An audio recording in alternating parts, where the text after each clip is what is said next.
Beyoncé, Rihanna, DiCaprio, how scarcity creates influence. Have you ever noticed how the biggest stars in the world seem almost unreachable? Think of Beyoncé, Frank Ocean, Leonardo DiCaprio, or even Rihanna. These celebrities are not constantly posting on social media, giving interviews, or making themselves overly available. Instead, they maintain an aura of mystery, appearing only when they have something significant to offer. And every time they do, the world stops to pay attention. Beyoncé, for instance, rarely grants interviews, yet when she drops an album, it feels like an event. Frank Ocean disappears for years at a time, and his fans remain in a constant state of anticipation. Leonardo DiCaprio, despite being one of the most famous actors of our time, does not oversaturate the industry with roles. He carefully selects his projects, ensuring that every performance is a masterpiece. Rihanna, despite having a massive fan base, took years before releasing new music, making every appearance and every move she makes feel more valuable. These stars have mastered something that most people overlook: the power of absence. Why does this strategy work so well?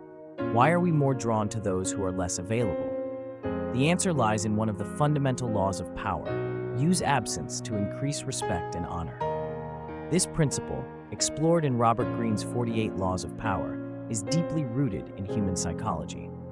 When something is rare, it is perceived as more valuable. When something is always available, it loses its charm. This idea is not new.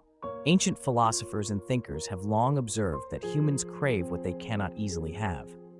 The Greek philosopher Epicurus suggested that true pleasure comes not from constant indulgence, but from selective enjoyment. If you eat your favorite food every day, it will lose its special taste. But if you only have it occasionally, it remains a treat. This applies not just to food, but to people, experiences, and even power itself. The scarcity principle, studied in behavioral psychology, explains that humans place a higher value on things that are limited in availability. This is why luxury brands create limited editions, why exclusive clubs have waiting lists, and why the most powerful individuals carefully control their accessibility. Nietzsche, in Thus Spoke Zarathustra, discusses how great individuals must sometimes retreat from society to preserve their influence. He believed that those who are always among the crowd risk losing their distinction. The greatest thinkers, artists, and leaders in history often practiced this art of strategic withdrawal, disappearing to refine their craft and reappearing only when they had something transformative to offer. In modern society, where social media encourages constant visibility, the idea of withdrawing seems counterintuitive. Many influencers and celebrities believe that the more they post, the more relevant they remain. But in reality, this constant presence often leads to fatigue. When someone is always in front of us, their impact diminishes. We see this with artists who release music too frequently without taking time to evolve their sound.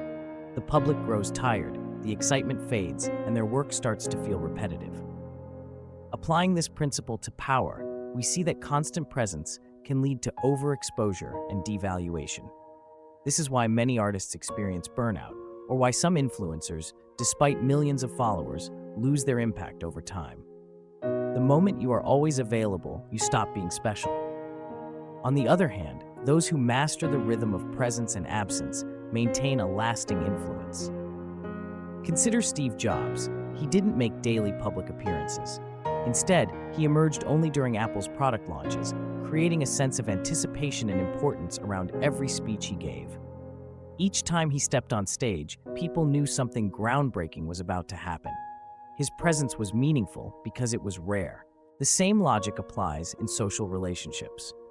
If you are always accessible to everyone, people may begin to take you for granted.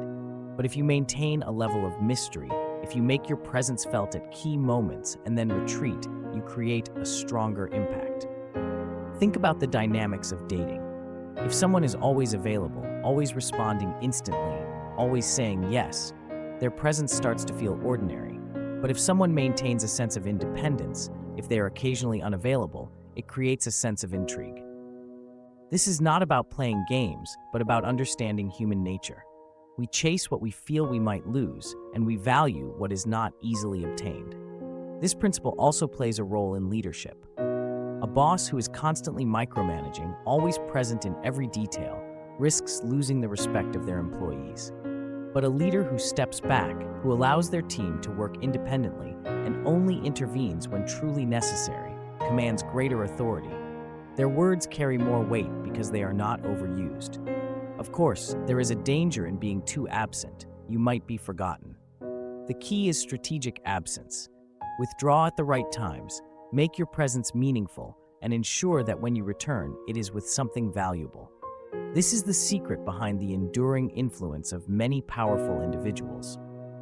They understand that absence, when used correctly, is not a sign of weakness, but a tool for maintaining desirability, influence, and respect. So what do you think? Have you ever noticed how some people become more attractive or influential simply by being less available? Have you ever experienced a situation where someone's absence made you value them more? Share your thoughts in the comments. If you're not subscribing to the Usafi channel, you're probably never going to see us again. But if you are, then congratulations, you're learning something new every day.